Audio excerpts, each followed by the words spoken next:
বিচাৰে আৰু নতুনত্ব বুলি ক'লে আমি নেতৃত্ব দিব পৰাৰ কিছু গুণৰ অধিকাৰী লাগে আৰু বঙাইগাঁও বিধানসভা সমষ্টিত সন্দিভূষণ চৌধুৰী ডাঙৰীয়া আজিৰ পৰা 40 বছৰ আগৰ পৰা নেতা আজি তাৰিখলৈ তেওঁ বিধায়ক হৈ আছে, সাংসদ হৈ আছে, কিন্তু তেওঁ জনসাধাৰণলৈ কোনো মাত মতা নাই, নতুন প্ৰজন্মৰ কাৰণে কোনো পৰিকল্পনা কৰা নাই।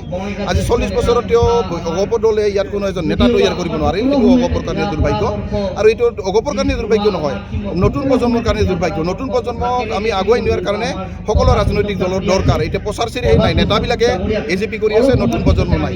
কংগ্ৰেছৰ আজিৰ তাৰিখত আপোনালোকে চাব, মই 20 বছৰ আগত প্ৰাৰ্থিত্ব পাইছিলোঁ, মোৰ যেতিয়া 27 বছৰ তেতিয়া মোক প্ৰাৰ্থিত্ব দিছিল, আৰু সেই প্ৰাৰ্থিত্ব যুৱ কংগ্ৰেছৰ সভাপতিগৰাকী আজি জিলাৰ সভাপতি, সেই যুৱ কংগ্ৰেছৰ সভাপতিগৰাকী আজি আৰু এবাৰ মোক বিধায়কৰ প্ৰাৰ্থিত্ব আগবঢ়াইছে। আৰু এইবাৰ আপোনালোকে দেখা পাইছে যে কংগ্ৰেছৰ জয় জয় হ'ব, মই হ'ব, আৰু আমি ইয়াত বিধায়ক। কি কাৰণত? আজিৰ পৰা 20 বছৰ আগত কংগ্ৰেছে সেই বীজটো ৰোপণ কৰিছিল, উপযুক্ত বীজ ৰোপণ কৰাৰ পৰিপ্ৰেক্ষিতত আমি এইবাৰ ৰিজাল্ট দিবলৈ সক্ষম হ'ম। গতিকে নতুন প্ৰজন্মক এইকাৰণে মই আকৰ্ষিত কৰিব পাৰোঁ।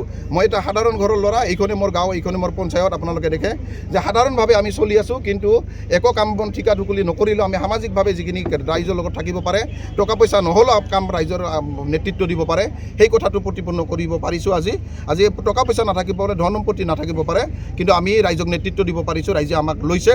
নতুন প্ৰজন্মই নিশ্চয় এইটো আশীৰ্বাদ হিচাপে, মোক যেনেকৈ আশীৰ্বাদ কৰিছে, নতুন প্ৰজন্মই এইটো প্ৰেৰণা হিচাপে ল'ব যে সাধাৰণ ঘৰৰ মানুহো ৰাজনীতি কৰিব পাৰে, সাধাৰণ ঘৰৰ মানুহো বিধায়ক হ'ব পাৰে, সাধাৰণ ঘৰৰ মানুহো সমাজক নেতৃত্ব দিব পাৰে। আৰু কচ ৰাজবংশী জনসাধাৰণৰ কাৰণে এইবাৰ মই বঙাইগাঁৱত ইমান দিনে সন্দিভূষণ চৌধুৰী যি নেতৃত্ব দিব নোৱাৰিল, মই গিৰীশ বৰুৱাই নেতৃত্ব দিব বিচাৰিছোঁ। এছটিৰ কাৰণে নহয়, অকল অসমৰ কাৰণে নহয়, যাতে গোটেই অসমখনকে আমি যাতে নেতৃত্ব দিব পাৰোঁ, ৰাজবংশী হিচাপে নহয়, এছটিৰ লগতে সকলো জাতি জনগোষ্ঠীক মিলি আমি এখন সুন্দৰ অসম গঢ়িব পাৰোঁ, বৰ অসম গঢ়িব পাৰোঁ। গৌৰৱ গগৈৰ লগত সেই নেতৃত্ব দিয়া ক্ষমতা মোৰ আছে বুলি মোৰ দৃঢ় বিশ্বাস। নিৰ্দলীয় প্ৰাৰ্থী চক্ৰধৰ দাসৰ প্ৰচাৰ তুংগত তুলিছে, যুঁজখন কেনেকুৱা হ'ব? নাই, নিৰ্দলীয় প্ৰাৰ্থী বিজেপিৰ পৰা তেওঁলোকে উঠিছে, সঁচা কথা ক'ব গ'লে, আৰু যুঁজখন তেওঁলোকৰ লগত নহয়, আমাৰ অসম গণ পৰিষদ দলৰ হ'ব। ইয়াৰ মিছা কথা কৈ লাভ নাই। অসম গণ পৰিষদ দল আৰু কংগ্ৰেছৰ মাজত ইয়াৰ যুঁজখন হ'ব, আৰু আমি 70,000 ওপৰত ভোট পাম।